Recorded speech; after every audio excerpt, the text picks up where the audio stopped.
Yes, yes. The fight is far from over.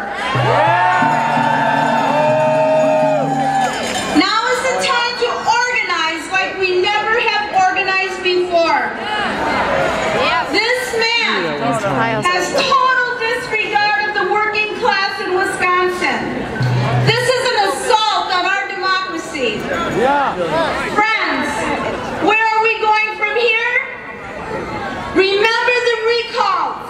And on April 5th, for the Supreme Court, the guy that